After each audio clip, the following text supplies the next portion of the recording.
I'm Elizabeth Gonzalez, and these are my lovely colleagues, and we are all former expats of Australia, and we're here to tell you guys as to why you should do business in Australia.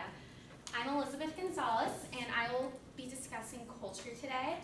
So will Chelsea Reese, and then moving on with Nico Escalante discussing the government.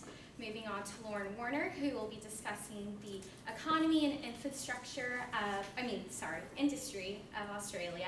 Moving on to Adam Schnitzer, who will be discussing the regions of Australia. And to finish off, we have Brianna Moore, who will be discussing fast facts and concluding for us. So let's begin. Like I said, I'm Elizabeth, and I will be discussing culture. I will be talking about language, religion, as well as customs and traditions of Australia. So, English is the national language of Australia, and with English being the national language, in 10% of homes, an Asian language is spoken. So, from Chinese, Japanese to Korean, the Asian population is growing in Australia.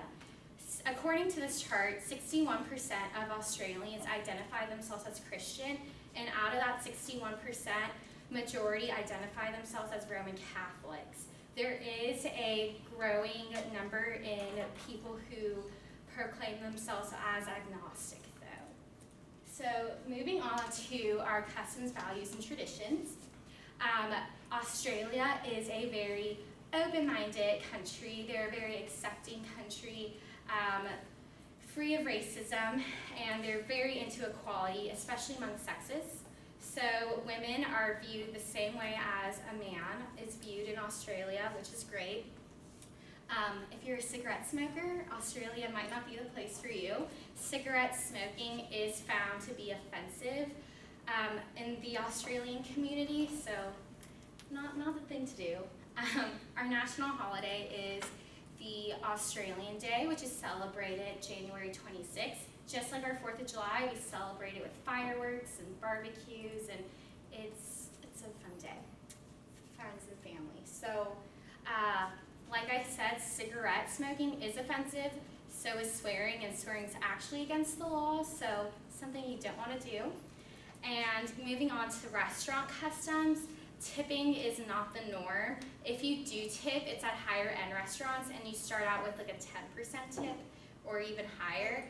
And going on with the restaurant theme, tabs are not a norm at a bar. If you go to a bar after work with your colleagues or with your friends, you pay for every drink that you consume. So unfortunately, yeah, no tabs. But like I discussed the language and religion. I also discussed values and traditions, and now I'm going to hand it off to finish off culture. And okay, my name's Chelsea, and I'm an Australian food journalist. I'm going to be talking about the business, etiquette, and food. Australia's business mentality is very straightforward and to the point, so you don't need to build like a long relationship to do business with them. They appreciate modesty and as like a tip, I wouldn't oversell your company to them. I would try to be factual, friendly, and straight to the point.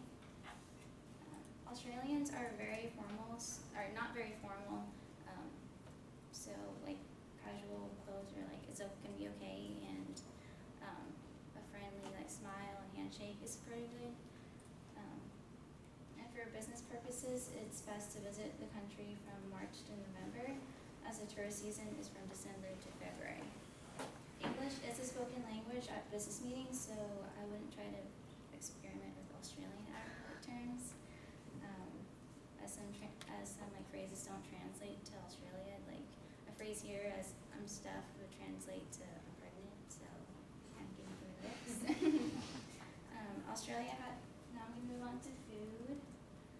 Australia has a very multicultural society, so you can find almost any type of food you like in Australia. People from all over the world migrate to Australia and carrying their cultural traditions with them. These are some